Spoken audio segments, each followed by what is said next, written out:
साथियों, जैसा कि आप सबको मालूम है कि हमारे उत्तर प्रदेश में पिछले 10 साल से भाजपा सत्ता में आसीन है। इन लोगों ने पिछले 10 सालों में हमें सिर्फ अपने विज्ञापनों से अपनी कमियों को छुपाने का काम किया है। साथियों, उन्होंने विज्ञापन दिया विकसित उत्तर प्रदेश का, उन्होंने विज्ञापन दिया एक शिक्षित उत्तर प्रदेश का, उन्होंने विज्ञापन दिया एक सुरक्षित उत्तर प्रदेश का।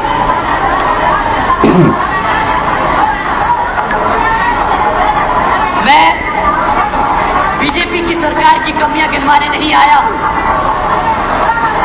मैं सिर्फ और सिर्फ अपने लोगों की समस्याएं इस मंच से आप सबके बीच में रखना चाहता हूं। साथियों, पिछले 10 सालों में 7,000 करोड़ से ज्यादा आपके टैक्स के पैसों से इस बीजेपी की सरकार ने अपनी नाकामियां छुपाई है।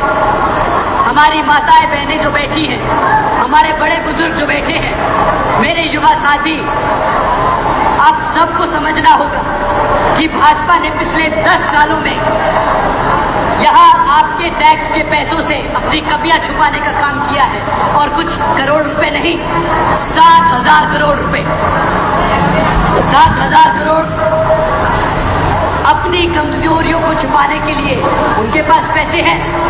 पर झांसी के सरकारी अस्पताल में जो 10 से ज्यादा बच्चे जल के मौत की घाट उतर गए, उनके लिए इनके पास सिर्फ अफसोस करने के अलावा और कुछ नहीं। 7,000 करोड़ अपनी कमियां छुपा सकते हैं, पर झांसी में जो अस्पताल में 10 से ज्यादा बच्चे, नन्हे शिशु जो जलकर मर गए, उनके लिए सिर्फ अफसोस कर सकते हैं।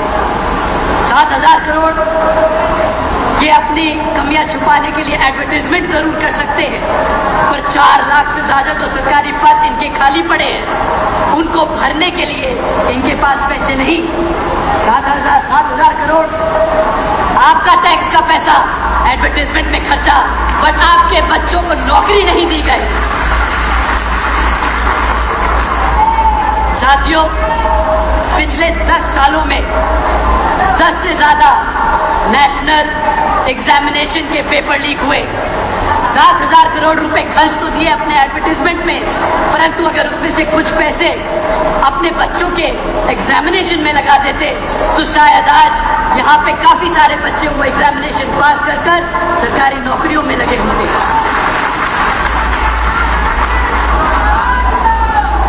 साथियों, ये 7,000 करोड़ का कोई छोटा मोटा आंकड़ा नहीं है। बीजेपी पिछले 10 सालों में न या हमारी माताओं, हमारी बहनों को सुरक्षित रख पाई, न ही हमारे युवाओं को नौकरी दे पाई, और न ही हमारे लोगों के बच्चों को शिक्षा दे पाई। साथियों, आप लोगों को भाजपा की सरकार और उनके नेताओं की असलियत जानना बहुत जरूरी है, क्योंकि आप सब जानते हैं कि विधानसभा के आम चुनाव सर पर है, और ये लोग फिर से आप लोगों के बीच में झूठे मोटे वादे लेकर आएंगे, फर्जी मैनिफेस्टो दिखाएंगे और आपसे वोट मांगने का काम करेंगे। परंतु साथियों, इस बारी आपको यूं ही आंख मीच कर इनकी बातों पर विश्वास नहीं करना। 10 साल बहुत लंबा समय होता है। 7,000 करोड़ सिर्फ अपनी कमियां छुपाने के लिए बहुत बड़ी रकम होती है। साथियों, पिछले 10 साल का हिसाब अब हम इस विधानसभा में इनसे मांगने वाले हैं। पिछले 10 साल की भाजपा की सरकार की हकीकत मैं आप लोगों के बीच में रखता हूं। साथियों, अगर हम लॉ एंड ऑर्डर की बात करें तो भी भाजपा की यूपी की सरकार अव्वल नंबर पे रही हत्याओं के मामले में। पिछले 10 सालों में यहां पर पूरे देश भर में यूपी में सबसे ज्यादा हत्याएं रिपोर्ट होती रही, और यहां पर भाजपा की सरकार के मुख्यमंत्री अपने आप को एनकाउंटर स्पेशलिस्ट बताते रहे, यहाँ पर कानून का राज का ढिंढोरा पीटते रहे, जबकि उनकी नाक के नीचे उनके प्रदेश में पूरे देश भर में सबसे ज्यादा हत्याएं होती रही।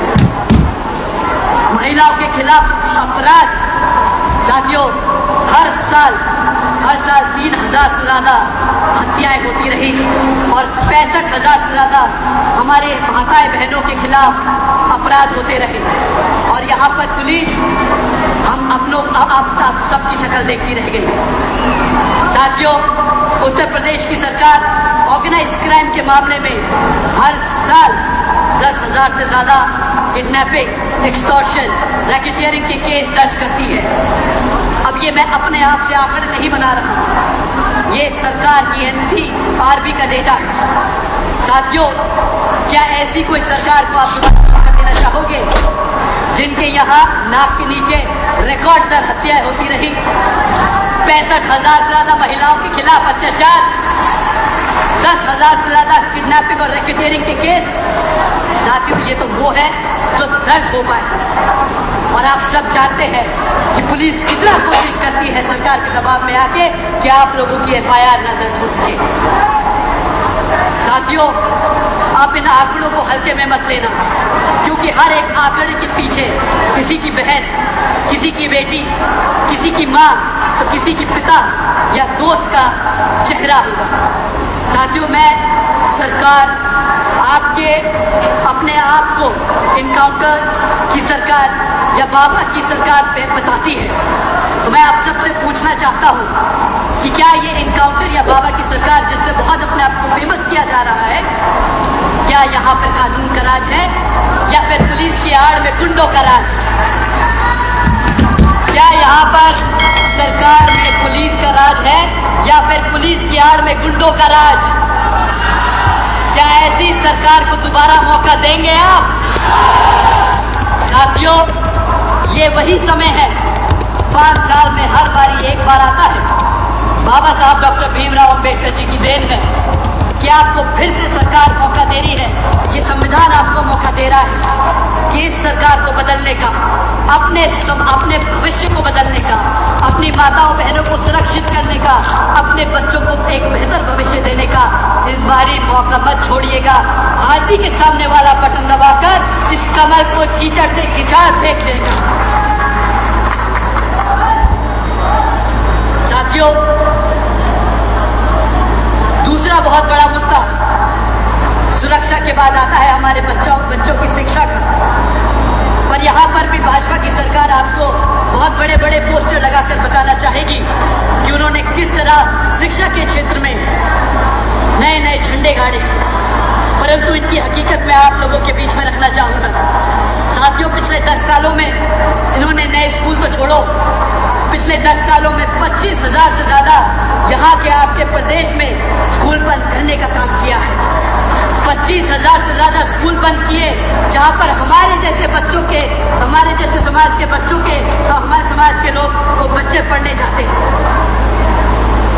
बड़े लोग, घटा सेठ के लोग प्राइवेट स्कूलों में पढ़ा सकते हैं, पर आपके गांव में जो सरकारी स्कूल है, मैं जानता हूँ कि हमारे आधे से ज़्यादा प्रदेश के लिए वही एक जगह है जहाँ पे शिक्षा हमारे बच्चों को मिलती है, और वो भी इस सरकार ने छीनने का काम किया।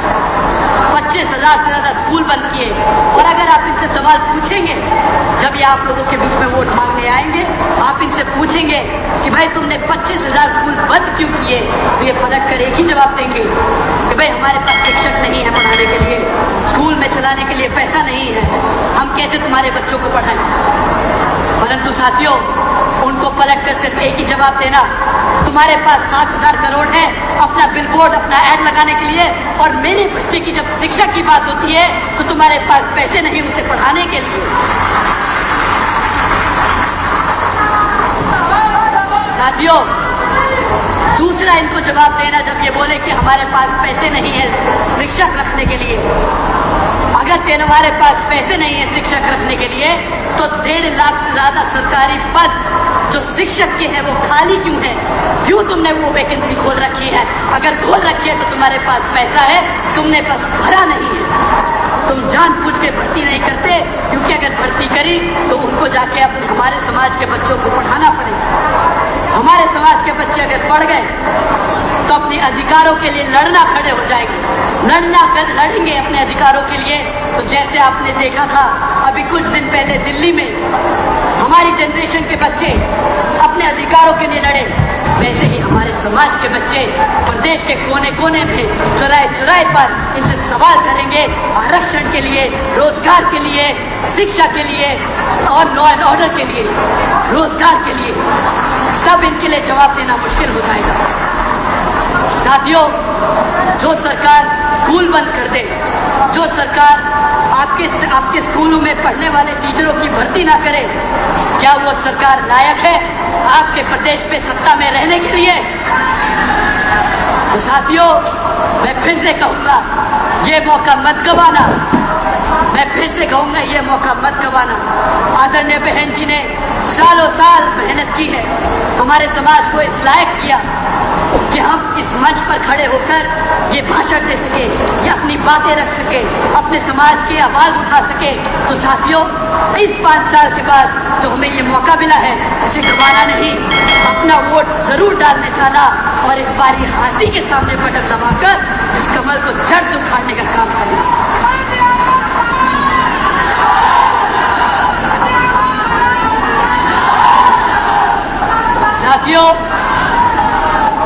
साथियों, इसी भाजपा की सरकार के चलते हमारे समाज के साथ साथ सर समाज के बच्चे जो किसी तरह पढ़ लिख कर वर्कफोर्स में घुस भी गए, तो आज हम सब जानते हैं कि उनके लिए नौकरियां नहीं है। ये प्रदेश आंकड़ों को घुमाने में बहुत नंबर 1 है। अगर आप ऑफिशियल डेटा देखोगे तो ये कहेंगे कि सिर्फ 1.5% अनएम्प्लॉयमेंट है, सिर्फ 1.5% अनएम्प्लॉयमेंट है। और इनके हिसाब से अगर कोई हफ्ते में एक दिन पकौड़े भी तल ले, एक दिन रेड़ी भी लगा ले, तो वो भी रोजगार में गिना जाता है। मैं अपनी माताएं बहनों से पूछना चाहूंगा, मैं अपने बड़े बुजुर्गों से पूछना चाहूंगा, क्या आपने अपने बच्चों को इसलिए पला बढ़ा के, पढ़ा लिखा के, दिन रात मेहनत करके उन्हें इतना बड़ा इसलिए किया कि हफ्ते में एक दिन वो पकौड़े तले, एक दिन वो रेड़ी लगाए और सरकार उन्हें रोजगार मांग ले? बताइए साथियों, क्या ये रोजगार है? हफ्ते में एक दिन काम करना अपनी मर्जी से, अपनी मजबूरी में, क्या वो रोजगार कहलाता है? ये सरकार का नया तरीका है हमारे समाज को बेवकूफ बनाने का, हमारे समाज की आंखों में धूल झोंकने का।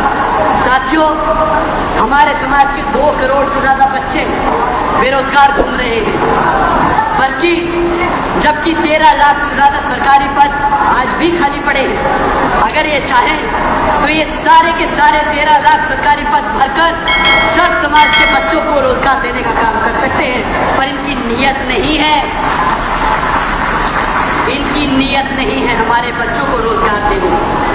तो साथियों, अगर मैं आप लोगों से कहूं कि भाजपा की सरकार के दौरान हमारे बच्चों के स्कूल बंद कर दिए गए, भाजपा की सरकार के दौरान शिक्षकों की भर्ती रोक दी गई, भाजपा की सरकार के दौरान हमारे बच्चों के रोजगार छीन लिए गए, तो क्या मैं गलत हूं?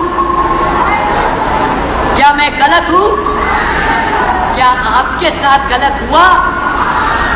क्या आपके साथ गलत हुआ?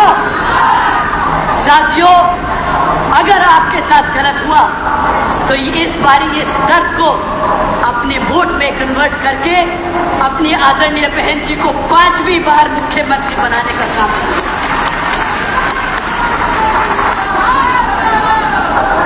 साथियों, अब आते हैं इनके तीसरे सबसे बड़े मुद्दे पर, जिसमें ये कभी भी नहीं चूकते।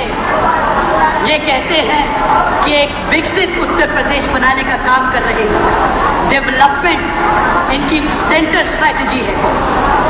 पर अगर साथियों, मैं पिछले कुछ समय की ही इनकी कमियां आप लोगों के बीच में रख दूं, तो शायद इनका नंगा सच आप सबके सामने आ जाए। श्री नितिन गडकरी जी ने बयान दिया था कि 2024 तक भारत की सारी सड़कें ये अमेरिका से बेहतर बना देंगे। एक तो मुझे समझ नहीं आता इनका ऑब्सेशन कि हम अमेरिका से बेहतर हो जाए। अमेरिका की असली हकीकत हालत देखेंगे तो बोलेंगे हमारा हिंदुस्तान, हमारा भारत ही बेहतर है। परंतु इन्होंने तो वादा कर दिया कि हम 2024 तक इतनी पक्की सड़कें बना देंगे, गांव-गांव में सड़कें खींच देंगे कि अमेरिका पीछे छूट जाएगा। तो हकीकत सुनते हैं। लखनऊ कानपुर एक्सप्रेसवे शुरू होने के 18 दिनों में ही 84 जगहों से ज्यादा उसमें धंस गया। 4,500 करोड़ से ज्यादा की लागत लगाई थी इन्होंने इस लखनऊ कानपुर एक्सप्रेस को बनाने में। और कहते हैं, मैं तो बस कह रहा हूं जो मैंने पढ़ा है, कि भाजपा के सांसद के भाई की कंपनी थी वो। अब जरा कोई सवाल उठाए इस बात पर, क्यों आप मीडिया में इस पे बात नहीं होती? क्यों कोई नहीं पूछता कि देश का सबसे महंगा और सबसे बेकार एक्सप्रेसवे भाजपा के नेता के भाई ने बनाया है? क्या वहां पर करप्शन की बू नहीं आती आपको? पब्लिक का पैसा अब नहीं लुटा क्या? साथियों, ये आपके लिए है सवाल करना। अब आप इनसे सवाल जरूर कीजिएगा कि कैसा बना है कानपुर लखनऊ का एक्सप्रेसवे। दूसरा, पूर्वांचल एक्सप्रेसवे, जिसकी सड़क 15 फीट धंस चुकी है जगह जगह पर, यह भी किसी से छिपा नहीं। बुंदेलखंड एक्सप्रेसवे, जिसके उद्घाटन के चंद 5 दिनों बाद ही भारी बारिश में वो भी जगह जगह से धंस गए। गंगा एक्सप्रेसवे, अप्रैल में उद्घाटन किया, जुलाई में 5 से 10 फीट जगह जगह वो भी धंस गए। और एक तरफ साथियों, असली डेवलपमेंट क्या होता है उन्हें हम जरा नोएडा और आगरा का एक्सप्रेसवे दिखाएं। इतने सालों बाद भी आज वो ऐसा का ऐसा ही खड़ा है, एक गड्ढा नहीं। इसे कहते हैं ईमानदार, वफादार और सही तरीके से अगर कोई काम करना चाहे तो मुमकिन है। फीते काटने से डेवलपमेंट नहीं होता। सही मायने से अगर शिद्दत हो तो नोएडा आगरा एक्सप्रेस से जाके दिखाएं इन्हें कोई। उसी पे तो चलते हैं, उसी से तो चलते हैं, दिल्ली आते हैं। उन्हें क्या पता कि वो बनाया भी आदरणीय बहन कुमारी मायावती जी ने। इनके यहाँ पर दूसरों के काम का क्रेडिट लेना कोई नया पुराना काम नहीं। ये लोगों के पास ये पुरानी इनकी स्ट्रैटेजी है, दूसरे काम करें, अपना जाके झंडा गाड़ दे और फीता काट दे। साथियों, तो डेवलपमेंट के नाम पे इन्होंने स्कूल बंद कर दिए, आपका पैसा सड़कों में लगा के उसे धंसा दिया, सरकारी अस्पताल जला दिए। ये तो है डबल इंजन की सरकार के काम।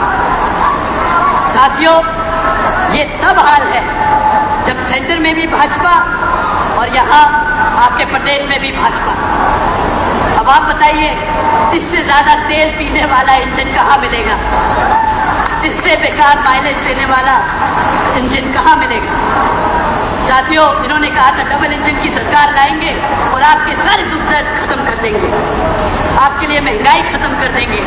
2014 में भाजपा की सत्ता में आने से पहले उन्होंने नारा दिया कि बहुत हो गई महंगाई की मार, अब की बार भाजपा सरकार। ये वादा हमारे सबके जहन में भर दिया। 2014 में गैस सिलेंडर 400 रुपए हुआ करता था और उस पे इनके सभी नेता लोग सड़क पर उतर के गैस सिलेंडर सर पे रखकर छाती पीट कर बोल रहे थे, अरे महंगाई है, मर गए हमारे आम लोग। आज 1200 रुपए का है, सड़क भूल गए क्या? या वो सड़क ढह गई जिसपे तुमने वो 1200 रुपए का सिलेंडर बेचा? 60 रुपए का पेट्रोल बहुत महंगा हो गया था इन सब के लिए। 60 रुपए का पेट्रोल, गाड़ी चलाना बंद कर दी। अरे बोला कि इतना महंगा पेट्रोल है, अर्थव्यवस्था बिगड़ जाएगी। और आज जिसका पेट्रोल मंत्रालय ही नहीं है, वो ही जाके कागजों पे साइन करके बोल रहा है मैंने E100 ले आया, आज आपको मिलावटी तेल मिलेगा। आज भी E20 का मिलावटी पेट्रोल का भाव 110 रुपया कर दिया है। गन्ने का रस 60 रुपए में पेट्रोल मिलता था, आज 110 रुपए में गन्ने का रस बेच रहे हैं। मैंने बहुत लोगों को देखा गन्ने के स्टैंड के बाहर जाके खड़े होके बोलते हैं, अम्मा मैंने तेल तो भरवा लिया है, घर पे लोग आए हैं, उनके लिए भी थोड़ा सा कैन से ही निकाल लूंगा, गाड़ी के पेट्रोल के टैंक से ही निकाल लूंगा। ये तो हाल है इनका।